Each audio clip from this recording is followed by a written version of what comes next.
Video को शुरू करने से पहले आप सभी कृपया चैनल को सब्सक्राइब जरूर कर लीजिए। बहुत समय पहले की बात है। एक घना और हरा भरा जंगल था जिसे सब सुगंधित वन कहते थे।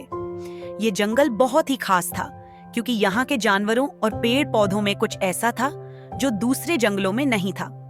इस जंगल में बाघ, चूहे, बकरियां, हाथी, बंदर और कई तरह के जानवर रहते थे। लेकिन एक बात जो इस जंगल को अलग बनाती थी वह थी यहाँ की अद्भुत दोस्ती। यहाँ सभी जानवर एक दूसरे से अच्छे दोस्त थे, चाहे वे कितने भी अलग क्यों न हो।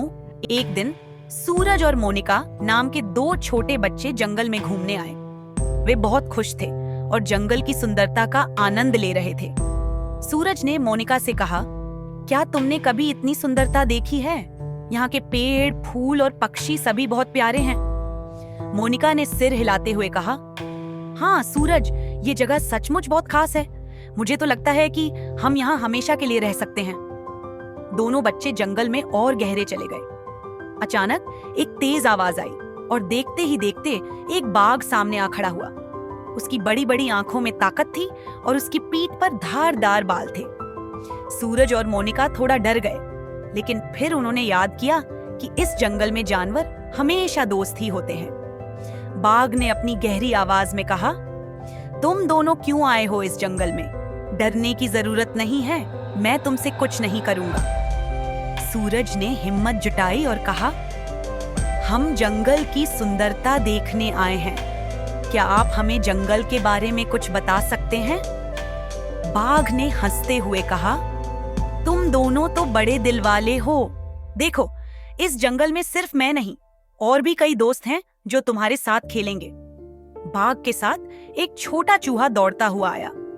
वह बहुत खुश था और बाघ के पास आकर बोला, तुम तो बिल्ले हो, बहुत आलसी। चलो थोड़ा दौड़ो, तुम्हारी फुर्ती तो बहुत कम है। बाघ ने मुस्कुराते हुए जवाब दिया, तुम और तुम्हारी बातें, तुमसे जो सीखना हो मैं वही करता हूँ।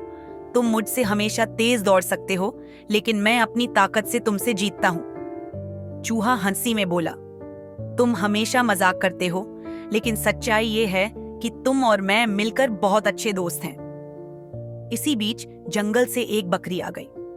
वह बाघ के पास आई और बोली, अरे बाघ भाई, तुम तो हमेशा हमारी मदद करते हो, कभी तो अपनी ताकत दिखाओ। मैं तुम्हें बहुत बहादुर मानती हूँ। बाघ ने बकरी की ओर देखा और कहा, तुम हमेशा हमें खुश करती हो बकरी। तुम्हारे बिना यह जंगल बहुत सुना होता। तुम्हारी हंसी में जो मजा है वह हम सबको चाहिए। सूरज और मोनिका अब पूरी तरह से हैरान हो चुके थे।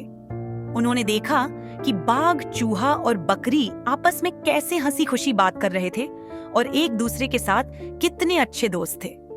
सूरज ने बाघ से पूछा, क्या आप सचमुच दोस्त हैं? आप तो एक दूसरे से बिल्कुल अलग लगते हैं, फिर भी एक दूसरे के साथ रहते हैं। बाघ ने थोड़ा मुस्कुराते हुए कहा, हम सब एक दूसरे के गुणों को समझते हैं। मैं अपनी ताकत पर गर्व करता हूँ, लेकिन चूहा अपनी चतुराई और तेजी से मुझे कई बार हराता है। बकरी की मजाकिया बातें हमेशा मुझे हंसाती हैं और उसकी समझदारी से मुझे बहुत कुछ सीखने को मिलता है। हम सभी एक दूसरे के साथ रहते हैं क्योंकि हमें एक दूसरे की मदद चाहिए। मोनिका ने कहा, यह बहुत अच्छा है, हम भी दोस्तों के साथ मिलकर अच्छा महसूस करते हैं। बाघ ने हंसते हुए कहा, ठीक कहा तुमने मोनिका, दोस्ती में समझदारी और प्यार होता है, ताकत नहीं। हम सब एक दूसरे से बहुत कुछ सीखते हैं और एक दूसरे की मदद करते हैं। सूरज ने उत्साहित होकर कहा, तो क्या हम भी इस दोस्ती का हिस्सा बन सकते हैं? बाघ ने सिर हिलाया और कहा, बिल्कुल, तुम दोनों अब हमारे दोस्त हो और याद रखना, ये जंगल हमेशा तुम्हारा घर है। अब सूरज और मोनिका ने जाना कि सच्ची दोस्ती किसी भी रूप में हो सकती है, चाहे वह बाघ की ताकत हो, चूहे की चतुराई हो या बकरी की हंसी। इस जंगल में हर कोई एक दूसरे की मदद करता था और एक दूसरे की ताकत से कुछ न कुछ सीखता था। सूरज और मोनिका ने तय किया कि वे भी हमेशा अपने दोस्तों के साथ अच्छे रिश्ते बनाए रखेंगे, क्योंकि दोस्ती वही होती है जिसमें एक दूसरे के साथ सच्ची समझ और प्यार हो। इस तरह सूरज और मोनिका ने समझा कि जीवन में सबसे महत्वपूर्ण चीज दोस्ती होती है। और जंगल के इस अद्भुत दोस्ती के माहौल ने उन्हें यह सिखाया कि हमें कभी भी किसी को छोटा या बड़ा नहीं समझना चाहिए। हर किसी में कुछ खास होता है और जब हम सब मिलकर रहते हैं तो सब कुछ संभव हो जाता है।